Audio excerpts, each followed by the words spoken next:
Hello, Spongimaind TV viewers. How are you? Hi. Hey, Jess, how are you? I'm good. Good? Yeah. So here's Jess. We are in California, Orange County, California.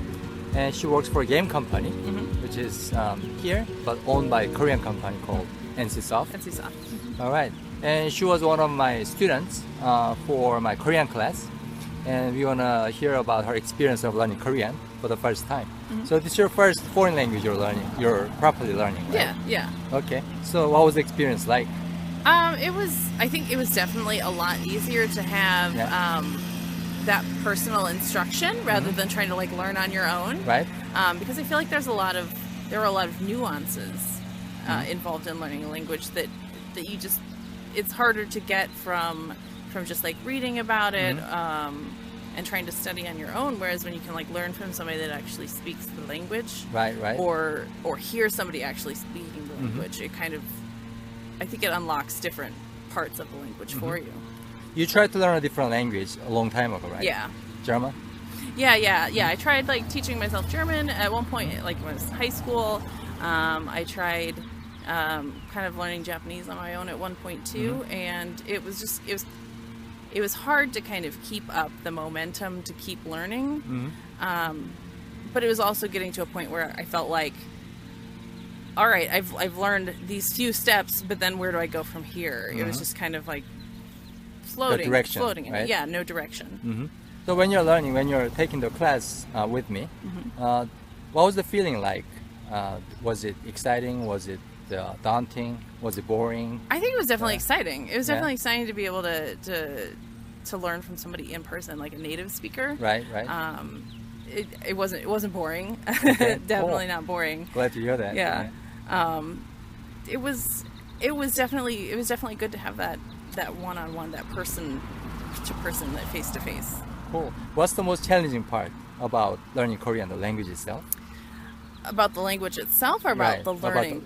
Both. I would say, as far as Korean goes, the most challenging thing was, and still is for me, is it's simpler, but in a way that kind of makes it a little harder. Coming from English, where we have a lot of rules and a lot of extra words, I was surprised at how simple the structure of Korean is.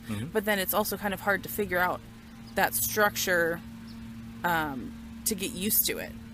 To figure out like that sometimes it's not a direct translation. You can't directly map the English words to the Korean words. I went through the same difficulty too, learning English, because initially I was trying to transform a Korean sentence in my head, in my native language, and would try to translate it to English.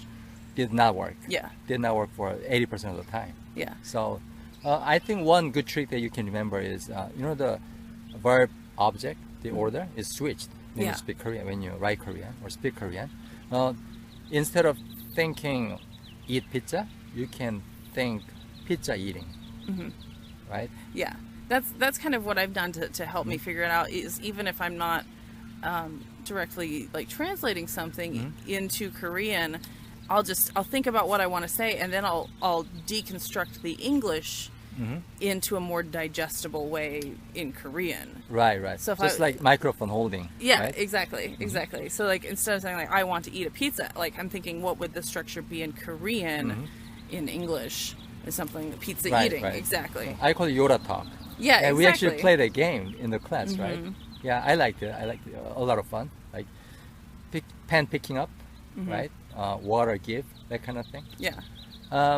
So I want to talk about your husband a little bit, because I've never met him, Brian, but you told me that he started showing interest in Korean, although he wasn't taking any class, and initially he was not interested. So how did that come about? It actually came about because he couldn't think of something we wanted to watch on TV, so I was like, let's watch a Korean TV show. Like I think Korean TV is extremely fun. So he was like, all right, like let's find something on YouTube. So we were eating dinner and we found a Korean TV show, and we started just watching it. And as we were watching it, it had subtitles, but occasionally I would hear words. And I'd be like, oh, I know that word. I know that word. He'd be like, what word? What are you talking about? So I was kind of explaining it to him, and then he was kind of like interested in like learning how to say them properly and like what other words would. He was like, well, how would I say this, or what is the Korean word for this? So I'd be like, I don't know. Like, let's find out together. Right. Wow. Okay. So you guys are watching Korean TV show.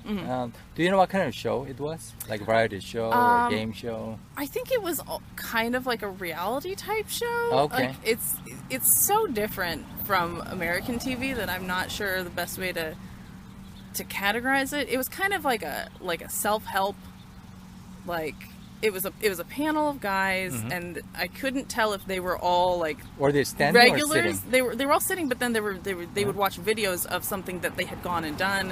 Where like we went over to so and so's house and I taught him how to cook a steak, or I taught this guy how to put up blinds or something. I think it's the Infinite Challenge. Yeah. 무한도전.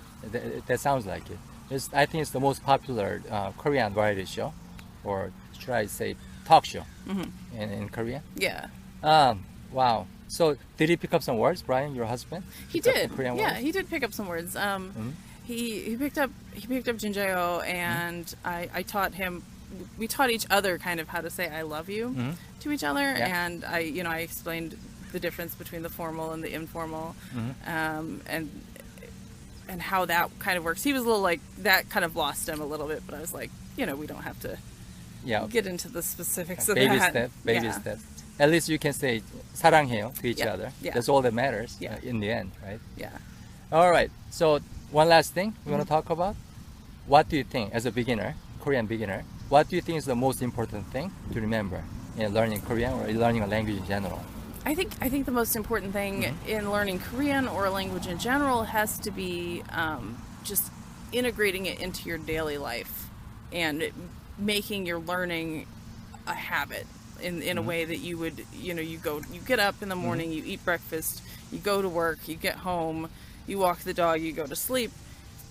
It helps if you can find the little time in the day to add your language learning in there, just to kind of keep yourself from forgetting about it or forgetting the learning that you've already made. And I think that's kind of what's been the most successful for me, and not trying to like overdo it. Everybody kind of wants to sprint to the finish, but it's like there isn't really a finish line when you're learning a language. It's so open-ended. So Of course, yeah. It's important to kind of take it at a moderate pace, not overdo it, but not underdo it. Right. I think of it as like bird flying.